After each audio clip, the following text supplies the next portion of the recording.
What's up, everybody? Welcome back to the gaming channel. My name is AJ Kells. How y'all doing? I am gonna kind of jump on the dog pile here a little bit and go after EA some more. If anybody saw my video a couple days ago, late last week, I took a look at the at an Anthem playthrough with some devs, and I think I titled the video something along the lines of like Anthem, something EA might actually get right.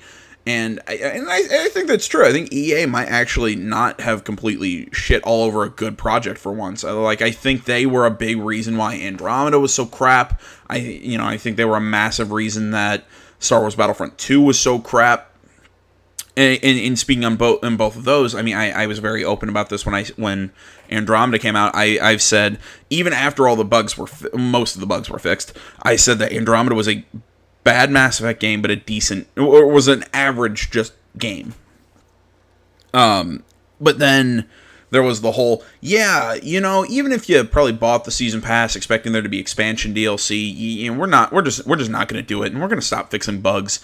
Patrick Soderlund coming out and going, the reason the game is getting it looks so bad on all these rating sites is because fans are going on there and panning the game. And I'm sitting there going, dude, you're shitting on your fans for your fuck up. Like, that's a horrible choice. And again, I get it that I think the fandom was being a little too harsh, in my opinion. Because again, it's like I said, I think that they were just saying it's a bad game, but again, I still stand by it. I think there were some parts of the game that stood out. And granted, this video is not me trying to talk about Mass Effect, but there's a shitload of stuff about Mass Effect that I have problems with EA. And then beyond that was the whole, we're not going to make another Andromeda game to try and maybe fix a lot of these problems and continue this plot. We're going to continue it in a book. Yeah, that's going to fix your fucking problems. And then there was the Star Wars Battlefront 2 debacle, which I've always said, look, me and loot boxes, I've been very clear about my stance on loot boxes. I do not think that they are good. I don't like them, but I get them from a business perspective, especially if you want to make a whole bunch of multiplayer games. I get it. But tying your player progression to loot boxes was a horrible idea. I think it was Brian Altano who was on Twitter. He tweets out something around the time the game came out. I was like, well, I haven't spent any money on loot boxes, and also I find this funny because IGN, and pretty much now all game journalists are going, loot boxes are terrible. But then they defended games going, well, it's not pay to win. I'm just like, come up with an honest opinion here. And he is technically correct. I mean, Star Wars Battlefront 2 was not pay to win because you got loot boxes by just random drops. You got them at less frequency if you didn't spend money. But if your drops were bad, you couldn't win.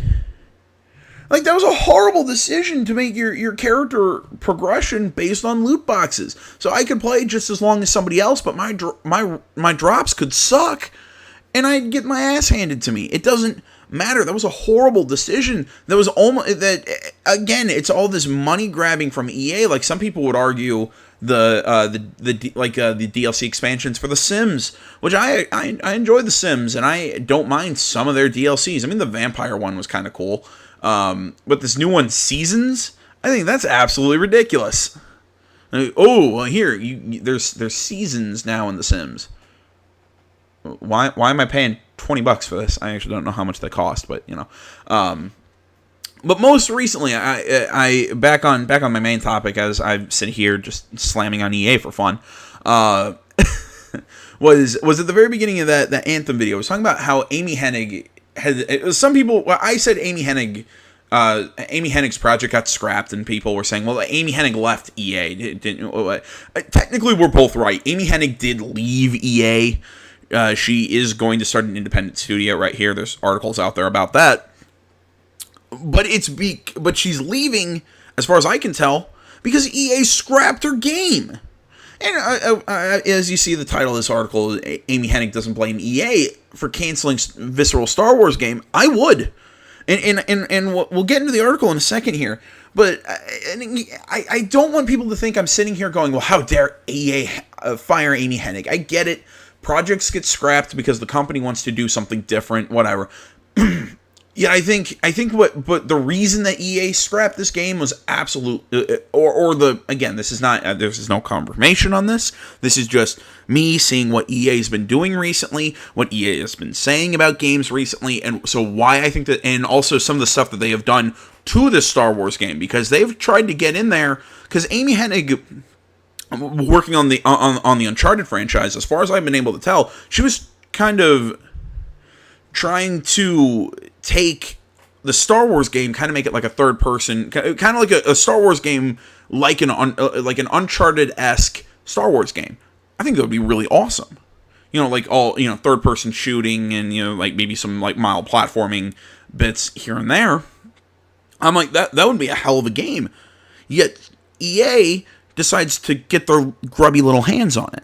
And start, you know, like, oh, well, we can't do just pure single player. We have to have multiplayer, and we have to have this, and we have to have that. Granted, Uncharted has multiplayer, and it's decent, but it's just, I don't necessarily blame Amy Hennig for saying, well, it's not EA's fault. Well, I think it's all EA's fault, because I think EA is just, again, it's a race to the bottom for EA, pulling shit like this, and they make a mention of this, of why I think what EA's biggest problem with this is, and we'll get into this, but we'll hop into the article now. Article, Amy Hennig doesn't blame EA for canceling Visceral Star Wars game. Article, Colin Stevens. Article on IGN. During a fireside chat at the Game Lab conference in Barcelona, Amy Hennig said she doesn't hold EA at fault for canceling Visceral Star Wars game. The chat, the full transcript of which has been provided by VentureBeat, was between Uncharted's Amy Hennig, Sony's Mark Cerny, and the Game Awards' Geoff Keighley. Late into the chat, an audience member fielded Hennig a question relating to EA allegedly pulling the plug on the Star Wars game she was working on at Visceral Games because it was a single player. I think that's a very good point. There was quite a dilemma a few months ago about EA and this question of whether single-player games are dead. What do you think about that? End quote. See, I think that is a very, very good point. EA has been saying this stuff recently, that single-player games are dead. But I think it's because EA is looking at games like Overwatch, games like games like Overwatch, PUBG, Fortnite, Destiny, these sort of games. And while EA is kind of getting into the Destiny, I compare Anthem to like Destiny, even though, again, I had that the guy that I had the conversation with in the comments of the Anthem video, I comparing Destiny to Anthem might not be a one-to-one comparison, but they're similar sort of genres, these shared open world sort of games. I think EA is trying to kind of go, oh, we're something that anyone can play, so we're just going to make multiplayer games with no stories. Or they were also in this most recent round of, well, YouTubers and streamers, they're why single-player games are dying, and why games like PUBG and Fortnite are so big, and so basically we're just going to make everything a PUBG or a Fortnite. And I was just like, it's absolutely ridiculous. What's wrong with you people? I'll get more into this rant in a second. Let's keep going here. And I quote, "I don't fault EA for the decision as hard as it was personally for me," Hennig said. "I understand the challenge. We have to come at this in different ways. I think it's about portfolios of games at different price points that allow us to do more than just PUBGs and Fortnites and Destiny clones," unquote. See, right here, I would actually argue that that's Amy Hennig kind of wink, wink, nudge, nudge, saying, yeah, they kind of did it for that reason. Because I think that's what EA is trying to do. They're trying to just make PUBG and Fortnite clones, as opposed to making a variety of video games. I think it's a big. It's this whole, oh well, your character is the main character. No, I want to play as like a Nathan Drake, a Geralt the Witcher, something like that, a Kratos. Let's look at two of the biggest games this year. Both of them massive single-player games. And I'm talking God of War and Detroit Become Human. Both of them extreme single-player games. Single-player games are not dead. It's oddly not. It's Sony is the one who's doing it because Microsoft has just decided we're going to do a whole bunch of stupid shit and keep making weird titles. Nothing against Microsoft. I like Crackdown is interesting. I hate Forza. It's just, but again, it's why I think Sony's demolishing Microsoft right now. Is because Sony has been dropping all of these amazing single player games, and now everybody's getting on Sony. Oh well, you're not having platform crossplay, and I still think that controversy is weird to me. Sorry, I'm off topic. Let's. Sorry, Let's see here. In the same response, Hennig touched on Sony's handling of single-player experiences, praising their support for these kind of games because they're prohibitively expensive to make when there isn't a live service attached. What? See, but that's like, but right here, that's like saying there's no point to making a single-player game. That's like saying you're not trying to. Let's see. Sony's handling of single-player games experience. Exactly. I mean, Sony has been doing it right, and Sony's been making a shitload of money. Why? Because they're making good single-player experiences. How many duds has Sony dropped in the last while? I mean, they're making great single-player experiences. And the problem is, EA is so focused on this aspect of it. It's they're expensive to make, and maybe we'll make more money with a live game that has all this extra microtransaction crap, which they might be right in the short term. In the long term, you're going to piss people off, and that's why people hate you. Hennig believes we're in an inflection point in the industry with pressure to provide more content for the same price point that there has been for years now, but still preserve self-contained single-player experiences. She sees digital distribution as an avenue for appropriately priced single-player content. See, I'm not entirely sure what she's getting at here. She's saying shorter single-player content or whatever. Look, I've always kind of been the whole. I don't get why every big game is $60 right now. I mean, is that truly enough to break even? Could you release your games cheaper than $60? I don't get why $60 is kind of like the standard for how much a game should cost. I mean, let's look at something kind of like Hellblade, which was kind of a independent but AAA production. $30, great. I think the game was well worth $30. Do I think that game was worth $60? Possibly, but $30 made it without. I would buy that without question at $30. An Amy Hennig Star Wars game, I'd shell out $60 for that. Maybe I'd shell out $100. But that's the thing. It's this. I think that's the industry kind of messing with itself by always everything has to be at $60. That's the go-to price. But I don't get though why the industry has been trying to almost kill off self-contained single-player experiences, to use her terms. I don't get it. Is it? I don't think it's a cost thing. I really don't. I think they expect everybody wants to play with their friends and everybody wants this and everybody. Yet I think no matter what, I think single player experiences will still conquer the market. Just because I don't think there's enough. It's something like, it's like what I always say with MMOs. Like, there's a reason why World of Warcraft is basically the go-to. You know, it's why Battleborn couldn't survive with Overwatch. It's why I think these games as service models with Anthem, The Division, Destiny, all these games that are coming out, I think eventually we're going to hit critical mass and one or two of them is going to exist. It's because I don't think those kind of games can exist as a mass market. But single-player games, God of War can exist with Uncharted because they're single-player games, but they're vastly different.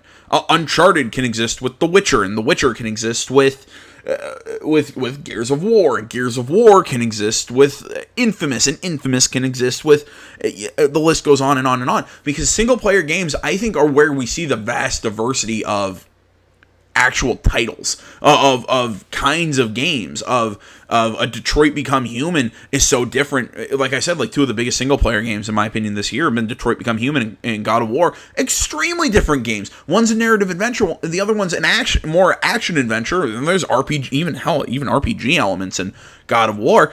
It's just, this is a massive piece of the market that I think EA is almost cutting themselves out of because I don't know, have morons running the company apparently.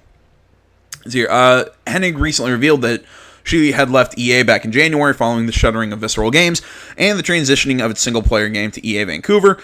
Motive Studios general manager Jade Raymond said EA plans on using characters and other assets from the canceled Visceral game for the reworked EA Vancouver Star Wars title. From what I remember, I can't remember what they're doing. They're doing something trying to make a multiplayer game out of it. The canceled project reportedly would have had a heist story that focused on scoundrels in space. Its co-writer, Tad Stashwick, said it was to be beautiful, amazing, fun, and funny. Again, end quote. And that's the end of the story. Again, I think that game was sold extremely well. I think this is EA. I'm kind of saying EA and then something that then kind of also transitioning to a big, larger issue I have with the industry.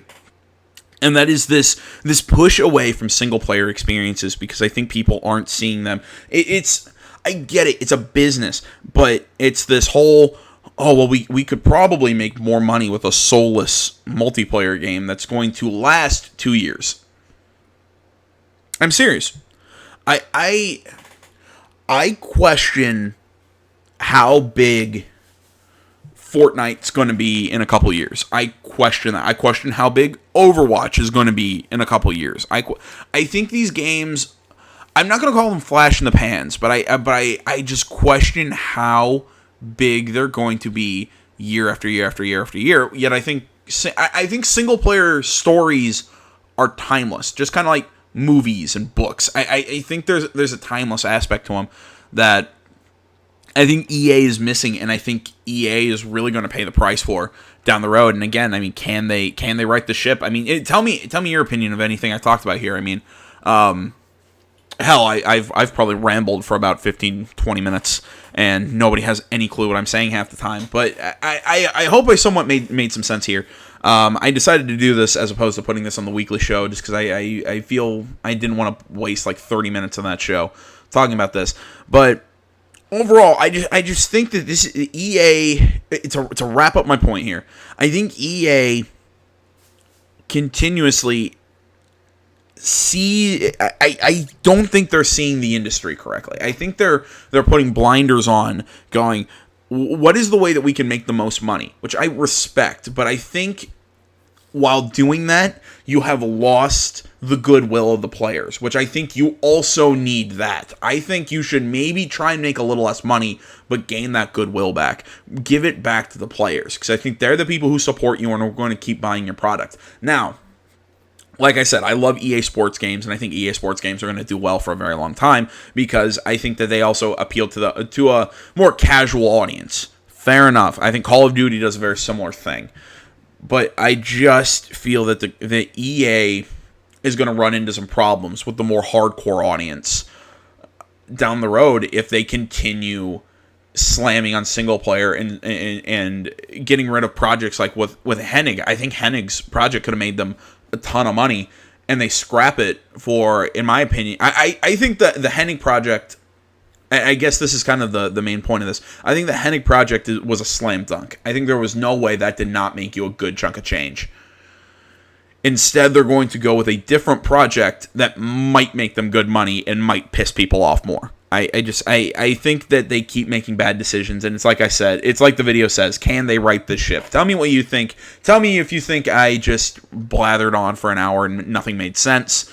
Anything like that. Tell me what you think in the comments. I'll chat with you down there. Always happy to do it. Thank you for watching, everybody. Facebook, Twitter, the website, minds.com.